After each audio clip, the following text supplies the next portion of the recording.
Hello my dear students, I welcome you in 7th standard mathematics class. आज प्यारे बच्चों हम सॉल्व करेंगे आपके मैथ्स का एक्सरसाइज नंबर 3.2। तो जैसा कि मैं बता दूं कि ये चैप्टर रैशनल नंबर का है। अब हमें यहाँ पे दिया गया है क्वेश्चन नंबर 1 इसमें एक्सरसाइज में, जिसमें बोला गया है कि which of the following pair represent the same rational number. दो नंबर दिए गए हैं और हमें फाइंड आउट करना है कि वो सेम रैशनल नंबर हैं कि नहीं। तो कैसे करना है, यानी कि उनका इक्वल या जो भी हो ऐसे। तो आपको अगर मैं बताऊं कि जैसे -8/24 और 4/-12, तो आप यहाँ पे देख सकते हैं यस कि हमने क्या किया है, हमने यहाँ पे नीचे डिनोमिनेटर यानी एलसीएम कॉमन कर लिया है। तो जब आपने कॉमन किया 8 - 8/24 तो ऐसे ही रहेगा, लेकिन 12 को आप 2 से इंटू कर देंगे तो 24 मिल जाएगा। 4 को 2 से इंटू कर देंगे तो आप देखेंगे कि यस, यानी कि लेफ़्ट हैंड साइड वो राइट हैंड साइड के इक्वल आ गया। तो इक्वल आ गया मतलब यस, ओके। तो आप देख सकते हैं कि भाई हाँ, ये दोनों ही रेशनल नंबर हैं। ऐसे ही अगर आप इन दोनों नंबर का करते हैं तो आपको पता है एक नेगेटिव नंबर है और एक सेम दिखने वाला पॉजिटिव नंबर है। यस, तो अगर ये नेगेटिव को भी पॉजिटिव कर दिया जाए, यानी दो नेगेटिव को आपस में पॉजिटिव, वैसे मतलब तो वही निकलेगा, तो ये भी एक आपस में आप देख सकते हैं इक्वल रेशनल नंबर है। ऐसे ही यहाँ पे -2/5 और -20/50 है। हमें एलसीएम निकालना होगा। तो आप देखेंगे 5 को हम 10 से इंटू करेंगे ताकि 50 हो जाए और ऊपर भी 10 हम दे देंगे। तो आप देख सकते हैं कि इस केस में हमें जो आंसर मिला वो दोनों सेम मिला, तो ये रैशनल नंबर है। यस, तो आप देख सकते हैं कि भाई ABCD जो भी है वो रिप्रेजेंट सेम रेशनल नंबर है, यानी कि right hand side equal to left hand side. ऐसे ही हम क्वेश्चन नंबर सेकंड की ओर आएंगे। क्वेश्चन नंबर सेकंड में भी हमें बताया गया है कि which of the two rational number is greater in which. दो नंबर दिए गए, उसमें से बताना है कि ग्रेटर नंबर कौन सा है। तो आप देख सकते हैं यहाँ पे 3/29 और 0, तो हमें पता है कि दिस इज़ ग्रेटर देन 0। इसमें भी हमें बताना है। तो आपको मैं बता दूं कि 0 ना तो पॉजिटिव है ना तो नेगेटिव है, लेकिन ये नेगेटिव नंबर है तो 0 ग्रेटर होगा इसमें। तो काफ़ी इजी क्वेश्चन है। ऐसे ही C, D, E और F आपको सॉल्व कर लेना है प्यारे बच्चों, ठीक है।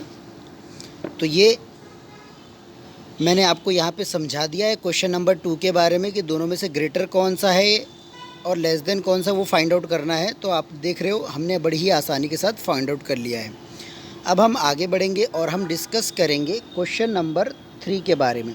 क्वेश्चन नंबर 3 में हमें कहा गया है कि असेंडिंग ऑर्डर में दिए गए नंबर को अरेंज करें। असेंडिंग ऑर्डर का मतलब आप सबको पता है, छोटे से बड़ा नंबर। जैसे मान लो 1 2 3 ऐसे, इसको असेंडिंग बोलते हैं। अगर रिवर्स किसी भी नंबर से आते हो, जैसे मान लो 10 9 8, तो ये डिसेंडिंग कहलाएगा।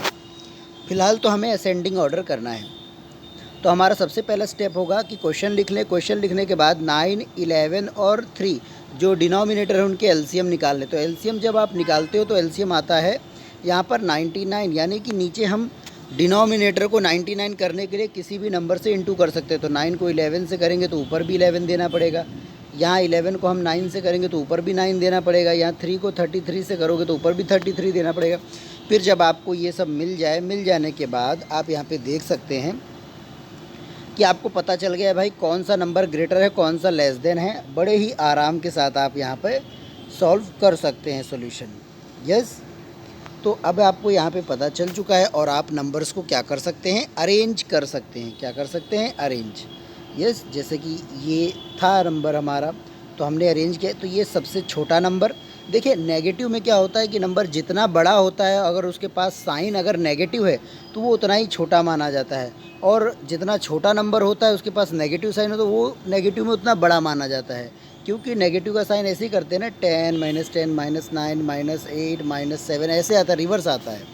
तो हमने अरेंज कर लिया है कौन लेस देन कौन ग्रेटर देन है। यस, एक के बाद कौन आता है ऐसे कर लिया है। फिर क्वेश्चन नंबर बी को भी हमने सॉल्व कर लिया है, एलसीएम निकाला है। एलसीएम से फिर नीचे दिए गए नंबर को हमने इंटू कर दिया डिनोमिनेटर को कॉमन करने के लिए।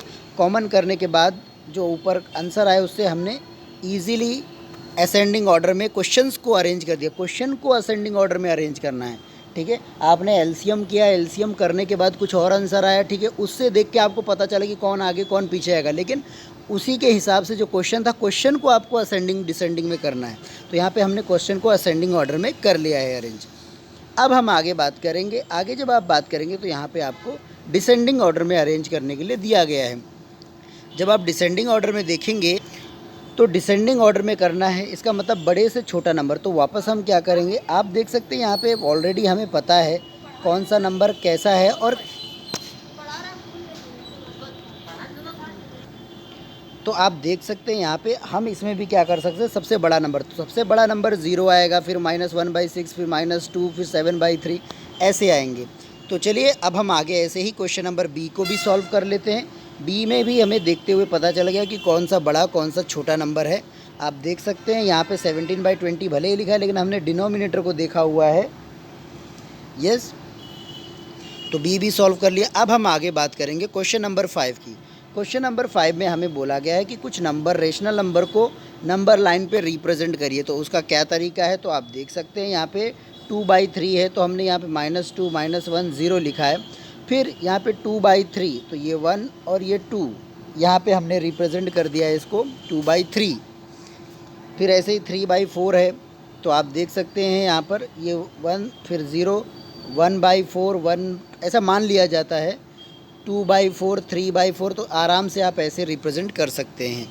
ऐसे ही सी वाले को भी हमने रिप्रेजेंट कर लिया है 5, -5/7।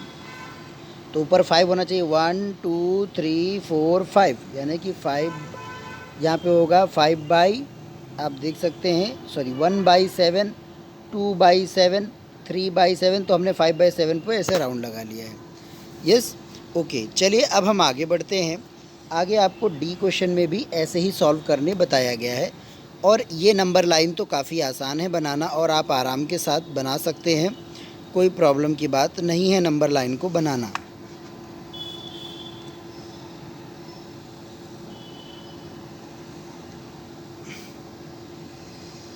अब हम बात करेंगे यहाँ पे क्वेश्चन नंबर 6 की। क्वेश्चन नंबर 6 में जैसे कि हमें x का वैल्यू फाइंड आउट करना है। आप देख सकते हैं -1/8, 8/x है, तो कैसे फाइंड आउट करेंगे। तो आपको इसमें बताया गया है कि आप क्रॉस मल्टीप्लाई कर लें ऐसे ऐसे।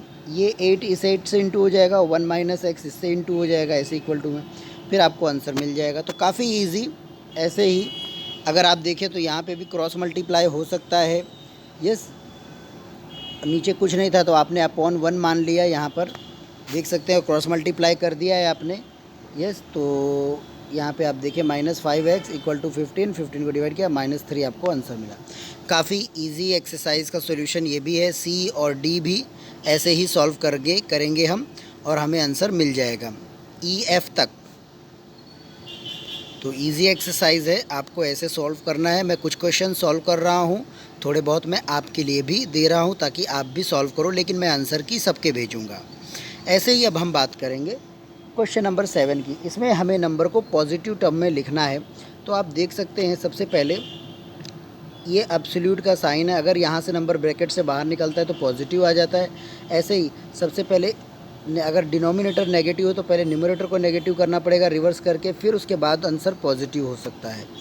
तो ऐसे ही आप कुछ देख सकते हैं, यहाँ पे भी हमने किया है और काफ़ी इजीली आंसर आपको मिल गया है। ठीक है, यहाँ पर याद रखें कि इसके बाहर जो आंसर होते हैं वो पॉजिटिव ही आते हैं, नेगेटिव कभी नहीं आते हैं। क्वेश्चन नंबर 8 आपको दिया गया है कि फाइंड 4 रैशनल नंबर बिटवीन।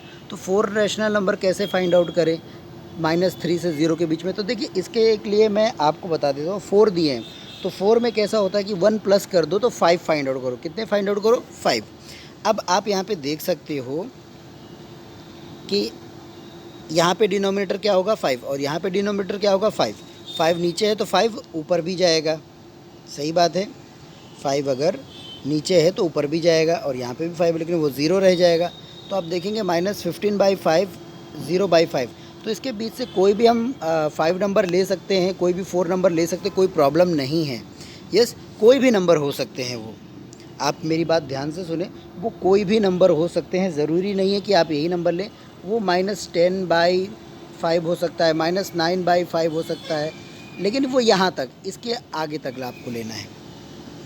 ऐसे ही फिर क्वेश्चन बी भी हमने सॉल्व कर लिया है। बी में भी आप देखेंगे तो हमने एलसीएम निकाला है 5 और 3 का, तो 15 आता है। तो आप देख सकते हैं कि हमने एलसीएम निकाल लिया। तो एलसीएम निकालने के बाद हमने दोनों को ही डिनोमिनेटर 15 करने की कोशिश की है पहले। तो 15 करने के बाद हमें पता चला कि -5 से -12 के बीच में कोई भी नंबर हम ले सकते हैं। तो इसके बीच में कितने नंबर आते हैं? बहुत सारे नंबर आते हैं, लेकिन हमें कितने 4 नंबर लेने, तो 4 नंबर आप ले लेंगे।